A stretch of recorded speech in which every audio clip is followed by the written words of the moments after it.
grande debate de hoje começa agora. O quadro é um grande sucesso na CNN americana. Aqui temos como objetivo apresentar temas relevantes, com visões diferentes sobre o mesmo assunto.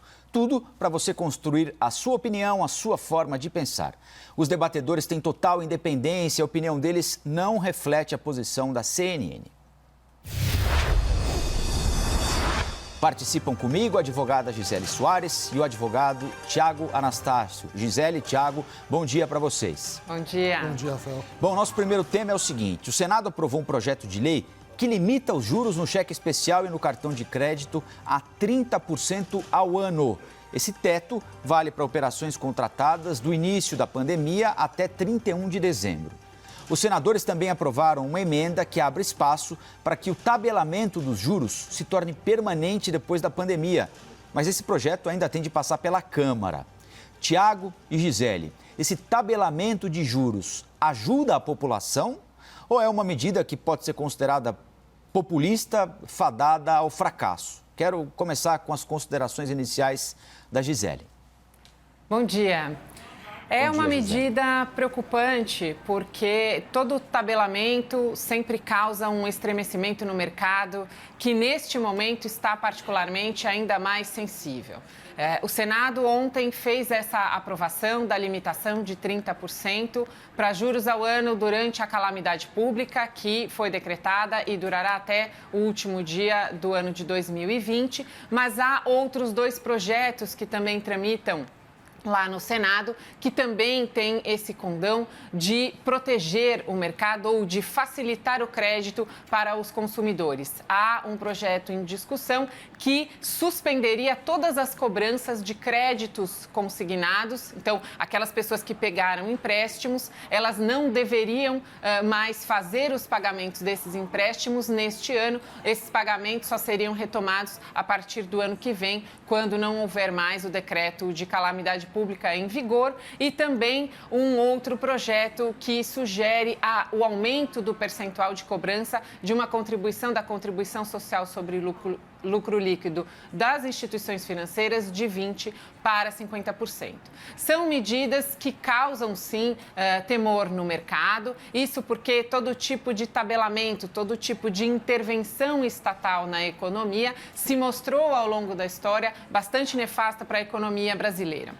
E o risco que se corre, segundo especialistas, é justamente que, ainda que haja essa medida protetiva, que ela não atinja aqueles que ela quer proteger. Isso porque os créditos de cheque especial e de cartão de crédito, eles têm juros muito altos no Brasil, justamente porque não tem garantia e porque são quase automáticos. Então, o consumidor, ele busca créditos de outras maneiras, não consegue e aí acaba entrando no cheque especial ou no rotativo dos cartões de crédito, que tem justamente esses juros muito altos por não terem garantias e por terem um nível de inadimplência bastante elevado também, que não foi levado em consideração quando da discussão dessa proposta do Senado. Tiago Anastácio.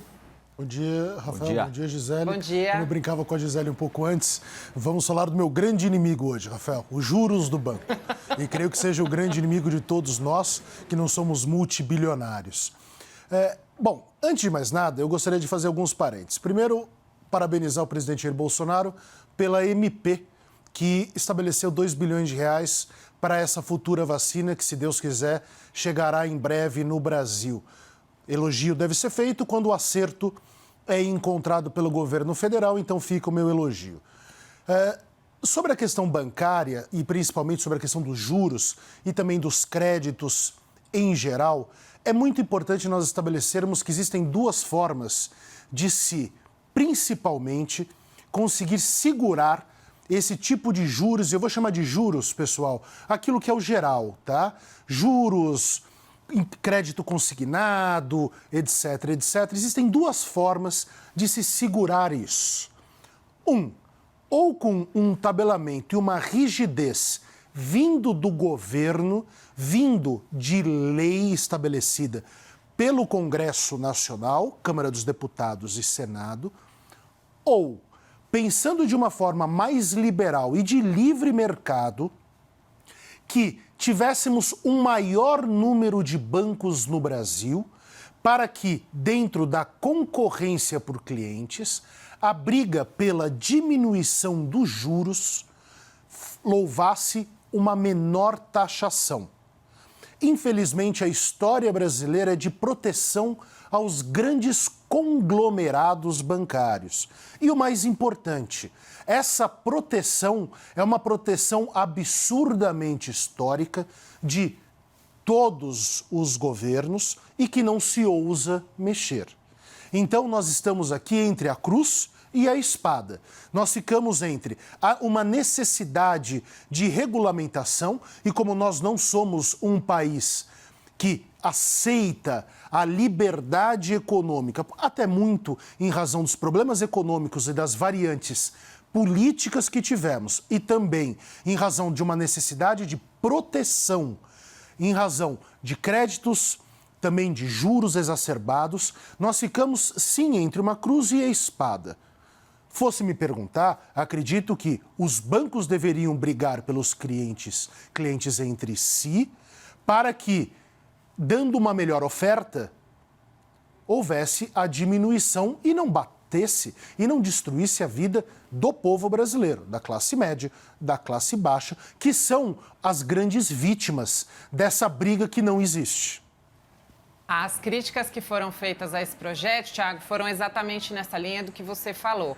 Justamente que, ao invés de o Estado intervir na economia, que melhor seria justamente mudar a forma como se tem organizado o sistema bancário, o sistema financeiro no Brasil. Ou seja, pulverizando, possibilitando que outros bancos, que outros players possam entrar nesse mercado e aí possam fazer oferta e estimulando justamente a livre concorrência, ou seja, que os bancos fossem buscar esses consumidores e que eles disputassem entre eles formas mais acessíveis de linhas de crédito. E aí, só aproveitando para complementar, quem sabe, o seu elogio, que seja estendido, porque ontem o governo também assinou uma MP nesta linha de linhas de crédito, justamente para facilitar o acesso ao crédito de micro e pequenas empresas. Então, são medidas que precisam ser tomadas. Nós estamos vivendo um momento de recessão, já vínhamos com a economia bastante prejudicada, bastante fragilizada com a pandemia. Isso acabou, infelizmente, ficando ainda pior. Então, agora, todos os poderes em harmonia, esperamos que, então, tragam boas propostas e boas medidas. Medidas intervencionistas sempre serão vistas de uma forma muito cautelosa e, muitas vezes, até um pouco reativa, justamente porque vivemos também esse período na história de muitas intervenções. Nós até já debatemos aqui anteriormente os muitos planos, a hiperinflação, talvez vivências nossas, Thiago, que os jovens não tenham participado, mudanças de moeda, enfim. Mas agora precisamos sim retomar a economia de uma forma mais forte e mais robusta. Então, vamos esperar que venham outras críticas e novas formas de proteger o consumidor sem essa intervenção estatal. O problema, Gisele, que se coloca é a configuração do governo. Nós temos hoje no governo federal, principalmente na base de assessoria do ministro Paulo Guedes, que inclusive já também vou elogiar daqui a pouco, ou seja, hoje eu sou um bolsonarista praticamente aqui, né? Tem dia que eu sou esquerdista, tem dia que eu sou bolsonarista, tem dia que eu sou lavajatista ou contra todo mundo também, né? A nossa função num debate é sempre não agradar a todos. Quem agrada a todos é um grande imbecil, como dizia Nelson Rodrigues, a unanimidade nos gera isso. O que acontece? Acontece que a configuração do governo é feita por quem? Por pessoas que saíram dos grandes conglomerados bancários, né? São pessoas com experiência nos grandes bancos brasileiros. E jamais vão aceitar, porque sem dúvida nenhuma retornarão a esses bancos, que nós de fato tenhamos no Brasil uma grande possibilidade de abertura de bancos. Nós vivemos travados. Aí, essa é uma crítica pontual. Mas por que eu faço? Faço porque é um grande drama. Nós estamos, no momento da história, travados. O intervencionismo de Estado ainda é necessário? Eu já coloquei aqui. Eu acredito no liberalismo econômico. Creio que hoje é a forma do mundo inteiro. Se ficarmos diferentes aqui, teremos o quê? Teremos problemas nos nossos negócios com o mundo. Agora, nós temos problemas apenas nacionais aqui. Só nós temos esse pequeno número de grandes bancos. Eles sofrem uma proteção de todos os lados do poder público. Sofrem uma proteção da justiça, posso inclusive testemunhar aqui, sofrem uma proteção do Congresso Nacional, na maior parte das vezes, e também do Poder Executivo. Acredito que sim, uma maior quantidade de bancos faria com que a concorrência entre eles favorecesse aquele que precisa do serviço do banco. E vamos deixar uma coisa bem clara, hoje o banco é praticamente fundamental. Não existe mais, e o poder público não aceita mais, o dinheiro sem lastro. Nós desconfiamos do dinheiro sem lastro. Inclusive, bom dia ao Flávio Bolsonaro. Então, é muito interessante que isso aconteça. Agora, nós estamos entre um mundo antigo e ainda necessário no Brasil, porque nós não vamos criar mais 35, 40 grandes bancos no Brasil de uma hora para a outra. Sem dúvida nenhuma, isso não acontecerá. Mas nós também temos o maior número de juros, o maior grau, a maior quantidade em gravidade de juros do mundo, o que destrói as nossas empresas, a nossa indústria, a classe média e também a classe acima, não os multibilionários. Também nós temos uma automatização de cobrança de juros exorbitantes e nós ficamos numa ciranda de malucos. Agora, vejam só, vou voltar ao tema de ontem rapidinho, Gisele. Eu estava numa audiência na Operação Lava Jato, quando o ministro Palocci falou o seguinte: juiz Sérgio Moro, eu tenho aqui, inclusive, uma série de informações antes da delação premiada. É quando ele estava tentando forçar a delação premiada. Ele falou isso numa audiência, que não é o lugar de delação, em regra. Ele disse, eu posso, inclusive, falar aqui dos grandes acertos com os conglomerados bancários. Você viu alguma operação da Lava Jato sobre isso? Nada. Então, esse é o problema. É por isso que quando eu falo de Lava Jato, que é difícil nós falarmos, é porque tem muito buziles nesse pagode e a gente não consegue colocar de forma clara todas as intermitências dela. Não houve um A contra os bancos. E, gente, convenhamos, se o Congresso é o que é, vocês acham que os bancos não participam dessa farra? Existem delações sobre isso. Tiago, Gisele, eu queria voltar para uma pergunta aqui para vocês. Há um consenso de que a taxa de juros é altíssima, especialmente para quem paga no crédito rotativo do cheque especial, cartão de crédito, mas a redução dessa taxa pode ser feita via canetada ou tem de ser resolvida via mercado? Gisele. Pois complementando justamente o que o Tiago estava falando, e aí já aproveitando para responder a pergunta. O ministro Paulo Guedes, quando faz as suas falas, Tiago, ele divide muito bem em justamente 3 grandes grupos no Brasil. Então, o primeiro grande grupo, que é esse justamente que você mencionava, que são aqueles que conseguem, via conversas ou influência mesmo no Congresso, serem excluídos, muitas vezes, de tributação, ou receberem essas concessões e subsídios já via projeto de lei, via Congresso. Existe um outro grupo, que é aquele grupo de empresas que conseguem, recorrendo ao judiciário também, se furtar ou discutir os tributos e conseguir esse diferimento para pagamento posterior, parcelado. E a parcela da população, nós, né, que somos vítimas aí dos juros bancários, do cartão de crédito, que justamente, e são esses que precisam ser protegidos. Então,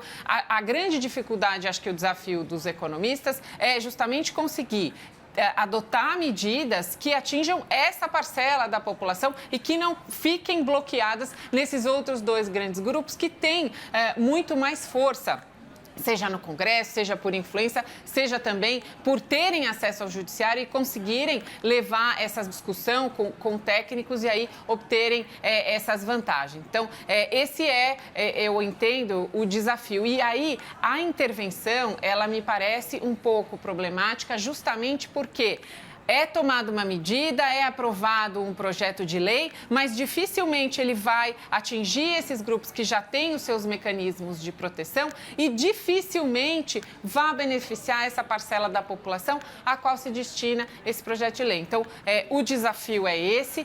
Realmente os juros são muito altos, mas o que dizem os especialistas, a crítica é justamente essa. Vamos ter outras formas de possibilitar que essas pessoas ingressem no sistema financeiro, no sistema bancário. E aí um outro aspecto que você levantou, Tiago, que também é muito importante, que é justamente a inovação. Ou seja, nós temos o sistema bancário tradicional, com o lastro estruturado, mas temos também já as fintechs, as novas tecnologias, as criptomoedas, as novas formas de transação. Inclusive, as fintechs, elas tiveram até o percentual de juros desse projeto de lei em 35% e não 30%. Então, já receberam um tratamento diferenciado. Então, esse também é um aspecto bastante relevante, porque está havendo uma grande inovação. Nós estamos vendo que há novas formas de financiamento, de obtenção de linha de crédito, de realização de transação financeira entrando no mercado. Houve, inclusive, uma facilitação até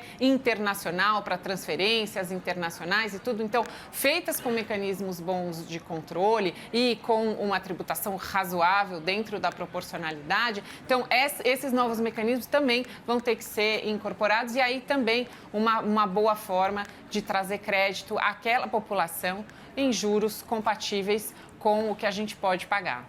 Gisele, eu entendo o seu ponto. Agora, a questão aqui me parece outra, até mesmo de macroeconomia. Nós temos uma situação no Brasil muito interessante. Nós estamos num passado bancário.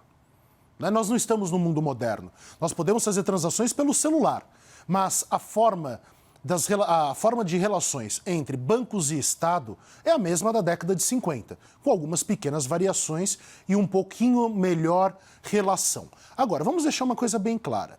A intervenção ainda é necessária. E ela deve existir aos moldes do que o Senado propôs ontem, até que nós tenhamos, de fato, um livre mercado quanto aos bancos. De fato, nós tenhamos as ideias de livre mercado ao banco. Porque senão o povo brasileiro continuará sendo assaltado por juros. Esse é o grande problema. Não dá para fazer o salto. Eu entendo a sua posição. O problema é uma questão de realidade. É necessário ainda intervenção. E essa intervenção deve ser rígida.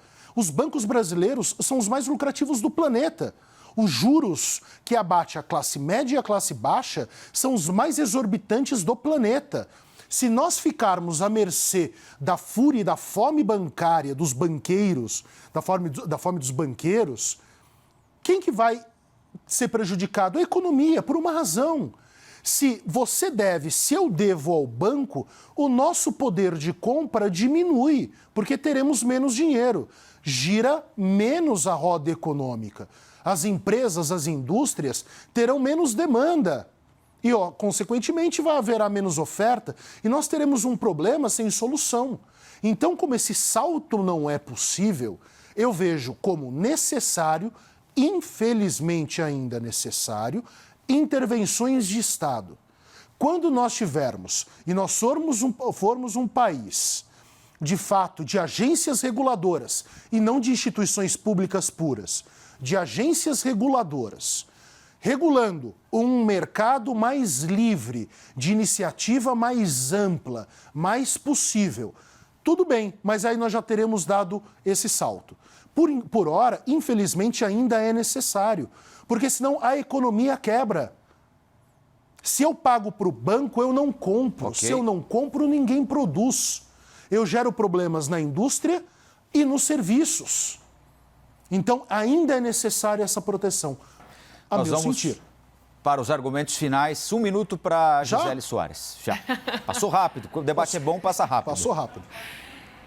A minha preocupação, Tiago, é justamente que o projeto de lei consiga atingir essa parcela da população que ele pretende beneficiar. Indiscutível, realmente, que os juros no Brasil são muito altos, que há uma grande concentração em poucos bancos, mas acho que é o momento de fazermos um debate maior, de verificarmos se efetivamente haverá essa possibilidade realmente de limitação desses juros e que essas pessoas continuarão conseguindo esse crédito dessa única forma que elas conseguem com os juros mais limitados, mas paralelamente a isso, que haja uma discussão maior para que esse problema seja resolvido de forma definitiva e não como querem os senadores que fizeram essa proposta para o período de calamidade pública, mas que já têm a intenção de tornar essa intervenção, que seria pontual, em permanente. Acho que intervenções permanentes de longo prazo na economia, neste momento, precisam ser olhadas com muito critério, com muita cautela, ainda que pareçam boas medidas por conta dessa redução tão drástica dos juros. Agora 1 minuto para o Tiago. Todo o poder público, toda ação do poder público deve ser olhada com cautela e com muito senso crítico. Quando eu falo sobre o judiciário, eu estou falando exatamente disso e aplico isso para todos os demais poderes. O grande ponto e aquilo que precisamos deixar claro no debate público brasileiro é que nós temos um Estado reconhecidamente ineficaz. Agora, como ele é ineficaz, nós também não podemos fechar os olhos para boas medidas. Medidas que às vezes soam como populistas, mas que também não são. Como nós vemos hoje o Senado estabelecendo uma diminuição nas alíquotas bancárias. Porque nós sabemos, os bancos são um grande negócio brasileiro, estão na mão de 5 ou 6. E quem paga o pato é toda a população brasileira, que perde poder de compra, perde poder de barganha, perde esse poder e atrapalha o empresariado e a indústria brasileira que param de produzir. Então, a crítica é necessária, o debate serve para isso. A cegueira do povo a partir de ídolos e seitas é a minha razão de combate. Em qualquer ponto, é necessário discutir. Okay. Como nós estamos discutindo agora. Esse é o serviço que um debate tem de relevante ao país. Por isso agradeço a Gisele e você também, Rafael. E eu Esse agradeço é um ponto importantíssimo. a vocês dois. Desejo um ótimo final de semana, a Gisele, ao Tiago. Nós temos um encontro marcado de novo aqui no Novo Dia, na segunda-feira. Mas lembro também que, para quem perdeu qualquer de um dos nossos debates, todas as edições estão disponíveis na íntegra no nosso site, cnnbrasil.com.br, no nosso canal oficial do YouTube e também em formato podcast em todas as plataformas de áudio.